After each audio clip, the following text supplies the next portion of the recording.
धन्वंतरी कौन है और धनतेरस पर क्यों करते हैं इनकी पूजा? दिवाली से पहले धनतेरस का पर्व मनाया जाता है। इस दिन मां लक्ष्मी और कुबेर के साथ ही धन्वंतरी की भी पूजा की जाती है। जाने कौन है धन्वंतरी और धनतेरस पर क्यों होती है पूजा? धनतेरस पर भगवान धन्वंतरी की विशेष पूजा होती है। उन्हें आयुर्वेद का जन्मदाता और देवताओं का चिकित्सक माना जाता है। भगवान विष्णु के 24 अवतारों में 12वां अवतार धन्वंतरी का था। भगवान धन्वंतरी के जन्म के संबंध में हमें 3 कथाएं मिलती हैं। पहली कथा के अनुसार समुद्र मंथन से उत्पन्न धन्वंतरी कहते हैं कि भगवान धन्वंतरी की उत्पत्ति समुद्र मंथन से हुई थी। वे समुद्र में से अमृत का कलश लेकर निकले थे, जिसके लिए देवों और असुरों में संग्राम हुआ था। समुद्र मंथन की कथा श्रीमद्भागवत पुराण, महाभारत, विष्णु पुराण, अग्नि पुराण आदि पुराणों में मिलती है।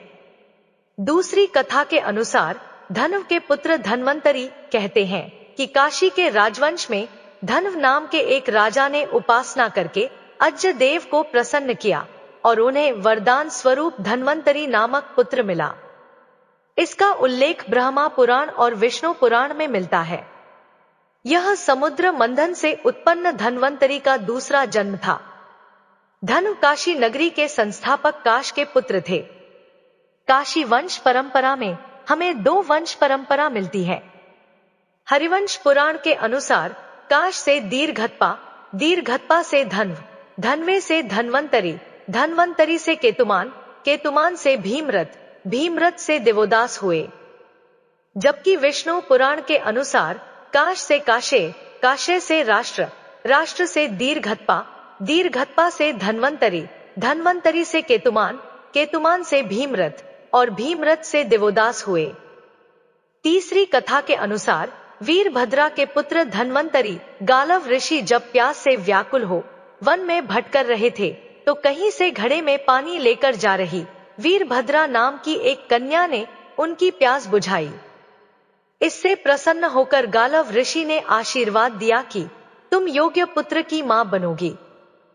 लेकिन जब वीरभद्रा ने कहा कि वे तो एक वेश्या है, तो ऋषि उसे लेकर आश्रम गए और उन्होंने वहां कुश की पुष्पाकृति आदि बनाकर उसके गोद में रख दी और वेद मंत्रों से अभिमंत्रित कर प्रतिष्ठित कर दी। वही धन्वंतरी कहलाए। उपरोक्त में से प्रथम 2 कथाएं ज्यादा मान्य है। प्रथम कथा के अनुसार देवता एवं दैत्यों के सम्मिलित प्रयास के शांत हो जाने पर समुद्र में स्वयं ही मंथन चल रहा था, जिसके चलते भगवान धन्वंतरी हाथ में अमृत का स्वर्ण कलश लेकर प्रकट हुए। विद्वान कहते हैं कि इस दौरान दरअसल कई प्रकार की औषधियां उत्पन्न हुई और उसके बाद अमृत निकला। हालांकि धन्वंतरी वैद्य को आयुर्वेद का जन्मदाता माना जाता है। उन्होंने विश्व भर की वनस्पतियों पर अध्ययन कर उसके अच्छे और बुरे प्रभाव गुण को प्रकट किया। धन्वंतरी के हजारों ग्रंथों में से अब केवल धन्वंतरी संहिता ही पाई जाती है, जो आयुर्वेद का मूल ग्रंथ है। आयुर्वेद के आदि आचार्य सुश्रुत मुनि ने धन्वंतरी जी से ही इस शास्त्र का उपदेश प्राप्त किया था। बाद में चरक आदि ने इस परंपरा को आगे बढ़ाया। कहते हैं कि धन्वंतरी लगभग 7000 ईसा पूर्व हुए थे। वे काशी के राजा महाराज धन्व के पुत्र थे। उन्होंने शल्य शास्त्र पर महत्वपूर्ण गवेषणाएं की थी। उनके प्रपौत्र दिवोदास ने उन्हें परिमार्जित कर सुश्रुत आदि शिष्यों को उपदेश दिए। दिवोदास के काल में ही दशराज्य का युद्ध हुआ था। धन्वंतरी के जीवन का सबसे बड़ा वैज्ञानिक प्रयोग अमृत का है। उनके जीवन के साथ अमृत का स्वर्ण कलश जुड़ा है। अमृत निर्माण करने का प्रयोग धन्वंतरी ने स्वर्ण पात्र में ही बताया था। उन्होंने कहा कि जरा मृत्यु के विनाश के लिए ब्रह्मा आदि देवताओं ने सोम नामक अमृत का आविष्कार किया था। धन्वंतरी आदि आयुर्वेदाचार्यों अनुसार 100 प्रकार की मृत्यु है। उनमें एक ही काल मृत्यु है। शेष अकाल मृत्यु रोकने के प्रयास ही आयुर्वेद निदान और चिकित्सा है। आयु के न्यूनाधिक्य की एक एक माप धन्वंतरी ने बताई है। धनतेरस के दिन उनका जन्म हुआ था।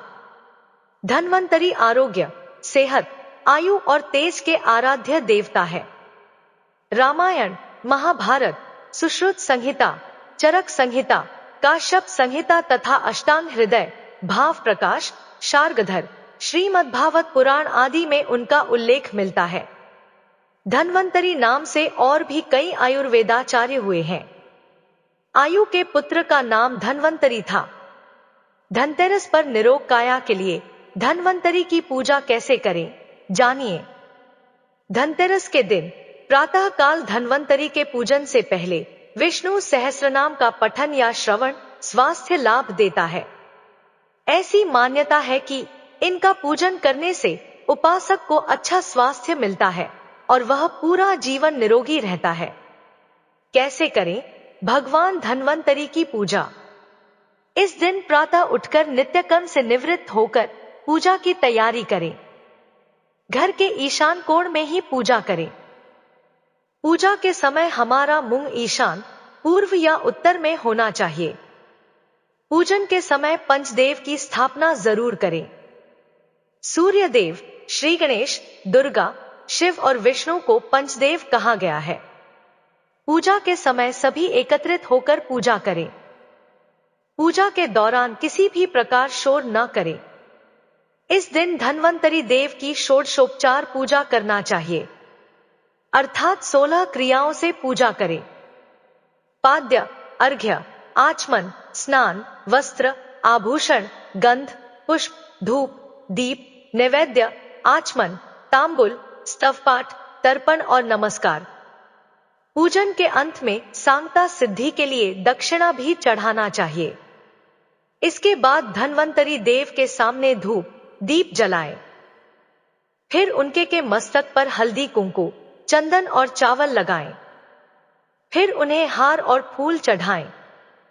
पूजन में अनामिका अंगुली, छोटी अंगुली के पास वाली यानी रिंग फिंगर से गंध, चंदन, कुमकुम, अबीर, गुलाल, हल्दी आदि लगाना चाहिए। इसी तरह उपरोक्त षोडशोपचार की सभी सामग्री से पूजा करें। पूजा करते वक्त उनके मंत्र का जाप करें। पूजा करने के बाद प्रसाद या नैवेद्य, भोग चढ़ाएं। ध्यान रखें कि नमक, मिर्च और तेल का प्रयोग नैवेद्य में नहीं किया जाता है। प्रत्येक पकवान पर तुलसी का एक पत्ता रखा जाता है। अंत में उनकी आरती करके नैवेद्य चढ़ाकर पूजा का समापन किया जाता है। मुख्य पूजा के बाद अब मुख्य द्वार या आंगन में प्रदोष काल में दिए जलाएं। एक दिया यम के नाम का भी जलाएं।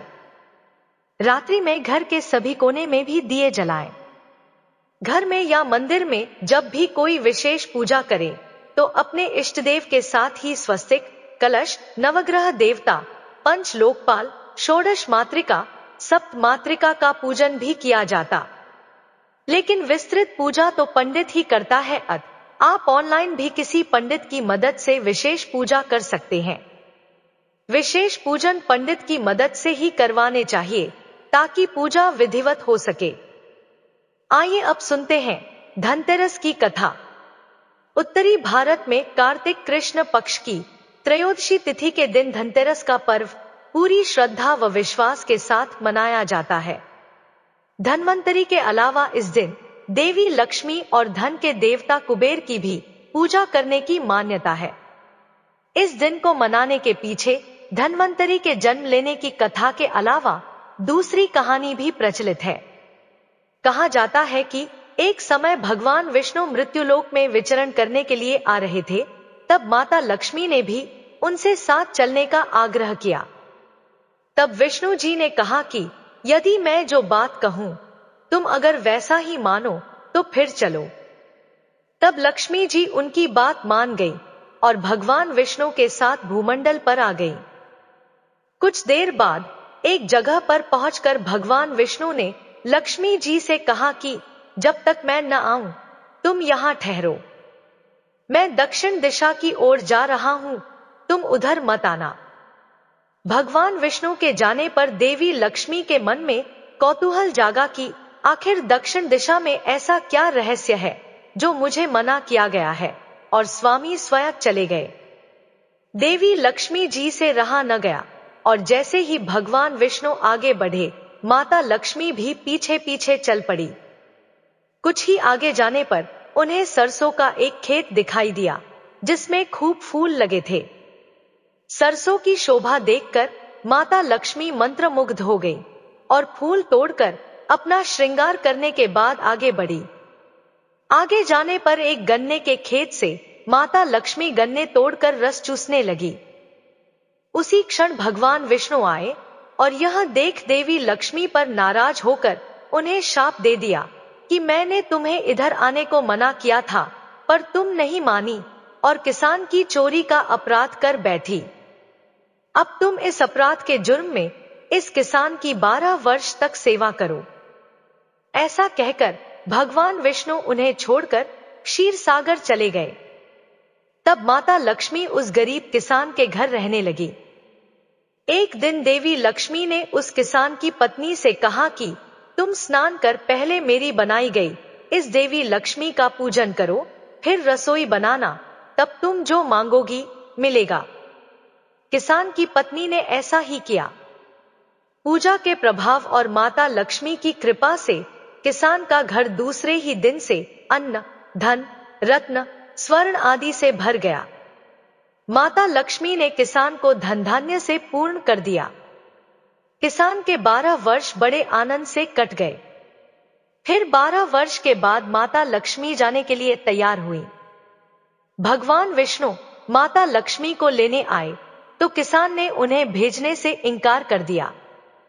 तब भगवान विष्णु ने किसान से कहा कि इन्हें कौन जाने देता है, यह तो चंचला है, कहीं नहीं ठहरती। इनको बड़े बड़े नहीं रोक सके।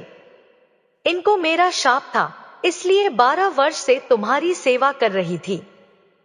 तुम्हारी 12 वर्ष सेवा का समय पूरा हो चुका है। किसान हठपूर्वक बोला कि नहीं, अब मैं माता लक्ष्मी को नहीं जाने दूंगा।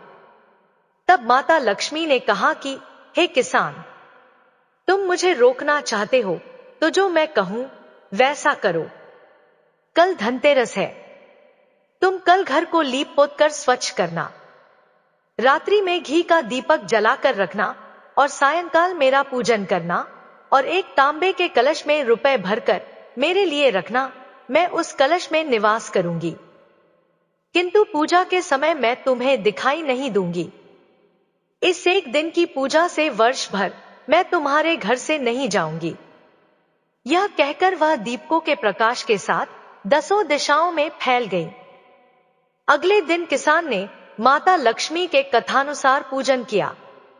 उसका घर धनधान्य से पूर्ण हो गया। इसी वजह से हर वर्ष धनतेरस के दिन माता लक्ष्मी की पूजा होने लगी।